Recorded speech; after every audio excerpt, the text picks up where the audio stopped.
Hindi ka inimbita? Sabi ko, kahit pa ako kabarangay naiiyak.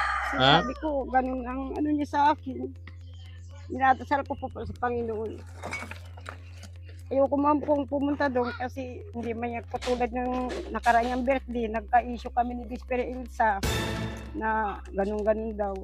Ayoko na pong madagdagan yung problema niyang ano siya, sama ng loob. Yun ang dahilan, kaya wala ka doon sa birthday niya. Po, kasi sabi ko pa, baka sabihin na hindi man ako na mapunta ako doon. Kaya pinagdasal ko po sa Panginoon namin. Marami pang birthday ang madating sa kanya. Kaya nalulungkot po ako.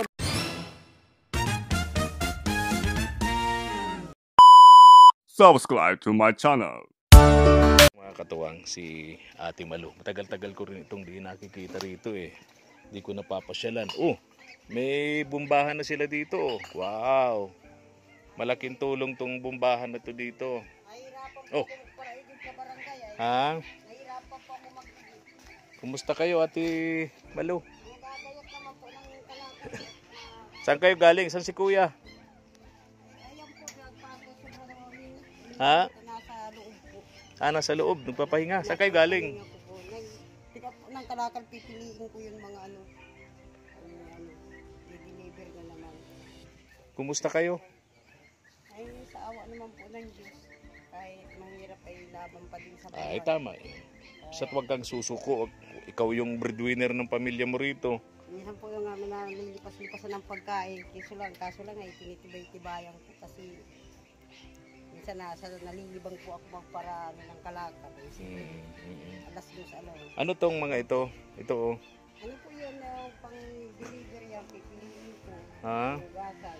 Hugasan. Hugasan. Pag nahugasan, Pagkahugas po, di-deliver. Lilinisan mo, Ate Malu. Oo. Ano gagawa mo dyan? Ay, dinaro ko po para bagay yung hangin. Kasi pag hindi mo Okay. dinidisik, ang isang sako nito ay hindi pa mag-20 pesos. Isang sako Isang sako po hindi pa ng mag-20. plastic na ganito. Ay pag ginagaraganyan ko, nagibat-gibat ang kilo. Parang pinipisil-pisil para magano. Ilang araw nyo to hinanap? Itong ganito kadami. Mga plastic bottles. Ngayon lang po umaga. Ngayon lang. Nag-ano kami, Sa ano lang yan? Sa kalsada, no? Nag-pick up na kami. Pinupulot nyo yan sa kalsada. Pinupulot ko. Ay iba pinagbibili. Okay. Kaya sabi ko, ano po, magkano ang ano nyo ngayon? Magkano ang kinita nyo ngayon? Wala pa po kabarangay kasi ma-deliver pa lang. Sabi ko si Agum. Ito ganito kadami, magkano inaabot nito? Mga kaya man na po ang 200. Ha? Kaya na po ang 200. 200? Kasama. 200 pesos. Kumusta yung mga bata? Ayun po si Marin nandyan. Siya panghapon man ang pasok niya. Kambal. 200 pesos. Grabe dami-dami. Lalagay mo dyan, 200 pesos lang. Po, kasi mga mura man po ang bote. 5 piso. Magkano ang bote? Piso pa ang isa. Piso? Oo, piso lang ang isa niyan. Tapos ito, isang sako nito, 20 pesos. Kaya sabi ko, isang ganito po kalaking sako, mga ganito, mga 5, kaya man ang 100. Okay. So ito, tansya mo Ate Malu, mga 200 pesos to.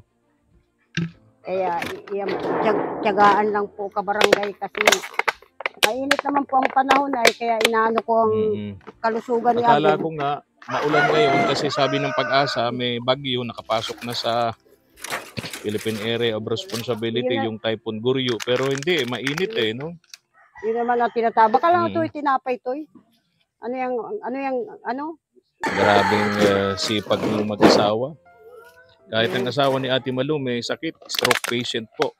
Hindi pa aawat sa paghahanap buhay. Katulong nito ni Ate Malu, mga katuwa, sa yung driver nito. Itong hauler nito. Yan. Ang takot, lumang-lumang hauler. Piso pala isa nito, piso. Grabe, ano? Lilinisan mo pa yan. Yun po, ugasan ko pa, hindi man bibili yun pag ano. Ah, Ayan, nakadalawa na kaming ano yung kahapon ay pagparalinisan ko. Natapos ako'y maghapon. wala bang pasok to si Mariel? Alas 11 pa po umaalis ka barangay. Alas 11. O eh. Bakit Ay, ito yung nagawa niya kanina. Noon po, siya man Okay. ang nag-ano. So pag walang pasok to si Mariel, Ay, natulong po sa akin. katulong mo. Very good. Sa mga anak mo, itong si Mariel ang katulong mo. Ayan po ang ano ko, katulong-tulong, yan ang masipag. Wow. Naglilinis Talaga. ng Anong grade bahay. mo nga, Mariel? Nasaing. Oh, Mariel, anong grade mo na nga? Grade Ha? 8. Grade 8. Grade 8 po yung kabarangay. Okay.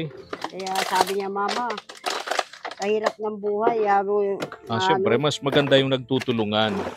Yung magulang at yung anak. Yan, ang ganito mo bunso, pisilin mo. Sabi ni Pastora Brenda, ikaw daw yung nagbabarbecue doon sa inalisan dati ni na Josephine. Umpo. Doon sa may gagawing chapel nila. Umpo. Ayan, Paghapon daw, ikaw yung nandun. Umpo. Na pag ano nang tapos namin magkalakal, punta na naman ako doon. Maano naman ng barbecue. Kanong puhunan mo doon? Ang puhunan ko po doon ay 2,000. 2,000 lang. Napaikot-ikot mo na lang. Paikot-ikot ko po. Anong oras ka Kasi nagbabarbecue? Sa na-barbecue pa akong ganitong mga tanghali, lulutuin ko na po yun. Nilalabas ko mga alas 3. Minamarinate ang tawag doon. Umpo. Tapos, Di ba? umpo. Alam ko yun, minamarinate eh. Tapos po, nakakauwi ako alas 8, alas 9. Nang gabi, Umpo, madami sa...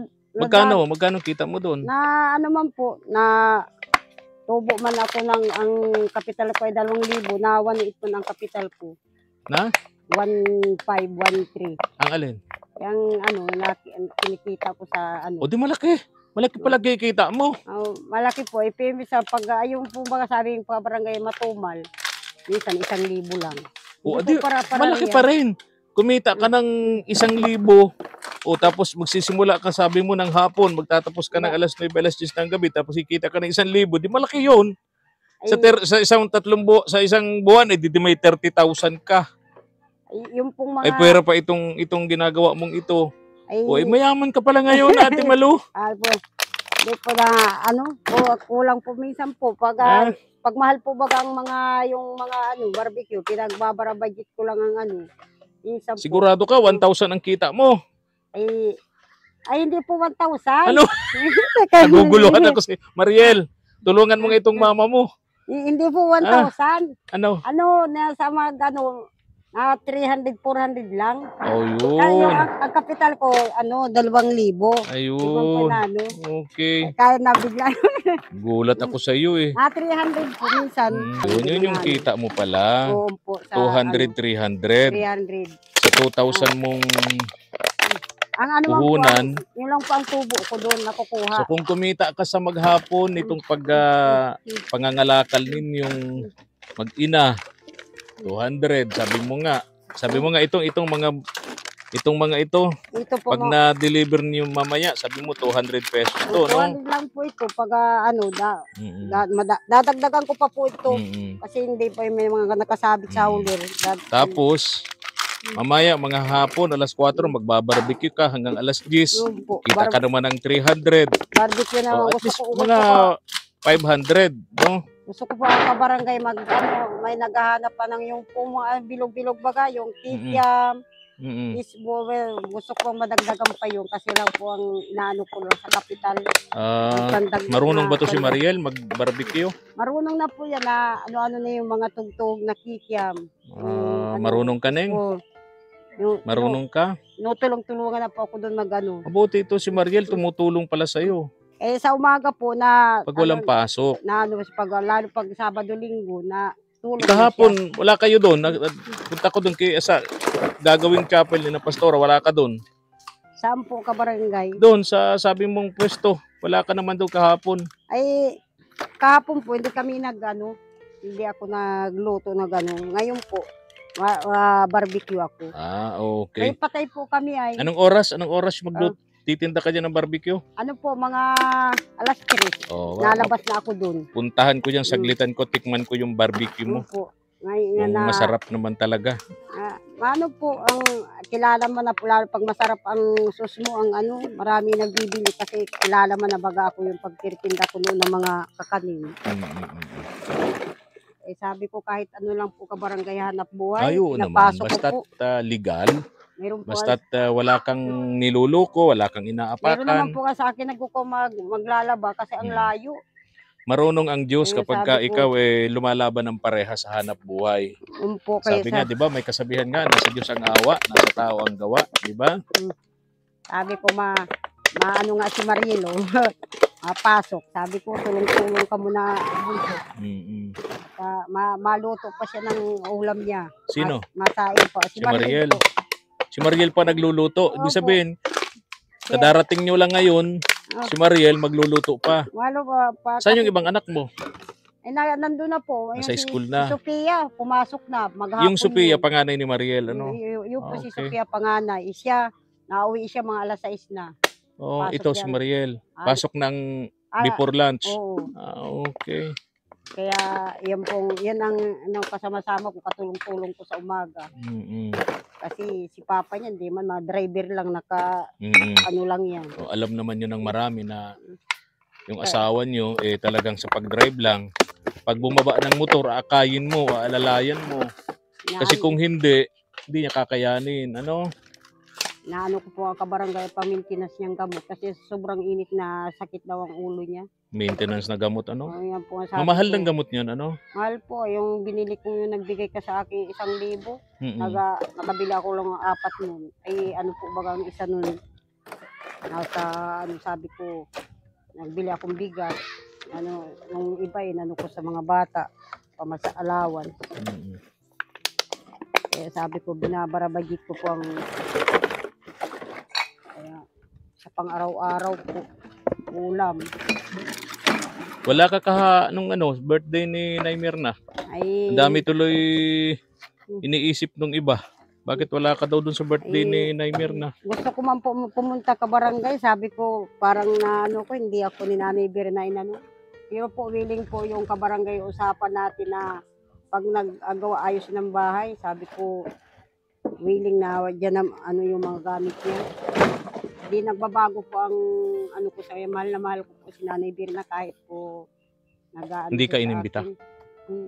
Po. Ha? Hindi ka inimbita? Sabi ko, kahit pa ako kabarangay naiiyak. Ha? Sabi ko, ganun ang niya sa akin. Dinadasal ko po sa Panginoon. Ayoko man pong pumunta doon kasi hindi man yan katulad ng nakaraang birthday. Nagka-issue kami ni Bispera Ilsa na ganun-ganun daw. Ayoko na pong madagdagan yung problema niyang sama ng loob. Yun ang dahilan, kaya wala ka dun sa birthday niya. Po, kasi sabi ko pa, baka sabihin na hindi man ako mapunta ako doon. Kaya pinagdasal ko po sa Panginoon namin. Marami pang birthday ang madating sa kanya. Kaya nalulungkot po ako. Dapat masaya ako nandun kasi birthday isa siya. Ako po wala. Doon nga sa Tres Maria, sinahanap kayo ng mga netizens Bakit wala daw kayo doon sa birthday ni Naimir na? Hindi kompleto yung Tres Marias. Kaya po nga sabi ko kay Bispera Ilsa, huwag mo nang stressin si Nanay Birna. Huwag mo nang pagparahiram-hiraman kung anong pira o ano dyan. Kasi para hindi tayo nagkakaano. Pati ako hindi naman nagagawa ng nadadamay. Pero sabi ko, ganyan na po siguro ang tumatanda. Malawak lang pag-uunawa. Tama. Nagluluto pa pala to si Mariel. Napakasipag. Yan po. Mariel, diyan mo to, pang-allowance mo. Ayan. At di na ibibigay sa iyo ni mama mo. Kaya po, Hindi na magbibigay si mama mo. Naibigay ko na doon.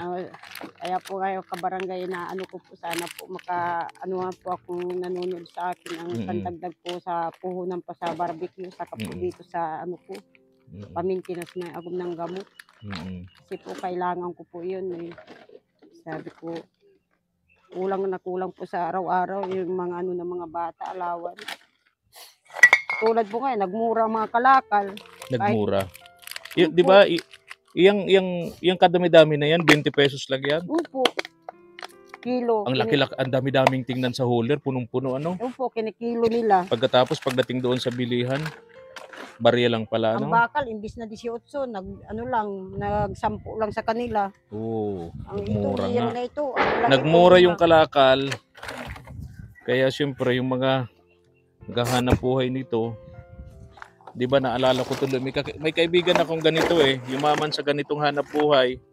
Yung sabi na may pera sa basura, sabi ko totoo pala. Totoo po ka barangay, kaya sabi ko, hindi na po ako mabalik pag isda, dito na lang ako kasi Kasi yung isda, utangin pa. utang po. Pahirapan pang bayaran, ano? Ayaw pa po akong bayaran, ay dito, basta mas tiyaga ka lang, kikita ka ng pambiling bigas, ulam, sa eskwela. Kaya sabi ko, sampa po, sabi mo, basta po matyaga lang Tama yun. Kahit sa hanap buhay, kailangan ng tiyaga. Sipag at tiyaga. Yun po nga ang inaano ko kabarangay ay. Alis na ako. At ang iingay nitong kambal. Sakit sa tenga. Huy! Oo. Yun po sabi ko. O, babay na. Babay na, Mariel. O, babay na. O, parang pagod na pagod na. Parang, kumain na ba ito? Parang hindi pa nag-aalmusal si Mariel. Gusto po yung kanin ay tinapay, hindi nabubusog siguro. Pareho kami ng batang ito. Pag almusal, ayoko din ng tinapay. Para daw wala. Kanin talaga. Gusto daw niya pumasok siya busog. Tama yun, tama yun. Sabi ko, Pinaka-importante sa lahat ng meal, ang breakfast. yun po nga, kaya sabi ko ako na inom lang ako ng tubig. Sabi ko, hindi po ako sanay makain ng umaga. Sabi ko, nakain ako Hindi, wag yun. Lalo trabaho mo, ganito. Dapat kumakain ka. Mas maraming kain sa umaga, kunti na sa tanghali, sa gabi halos. Kunting-kunti na talaga. Kasi matutulog na lang naman Po, kaya At pag umaga, dapat yun ang mas maraming kain sa umaga.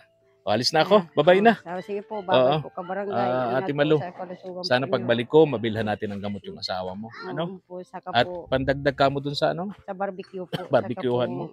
Saka po kabarangay bigas po. Bigas. Yung po nga ko na 3 kilo ang nabibili ko lang ay. Sabi ko, hindi bali pang ulam, nalaga na lang ako ng talbos o ano dyan. Sabi kailangan ko ang bigas kasi ako ganitong sabi ko yung malmal ang kalakal, hindi ako namumroblema ngayon, nagmumura. Kahit puno ang hauler namin, hindi ako kulang pa din. Kasi nagmumura ang mga kalakal nila. Kaya hindi po ako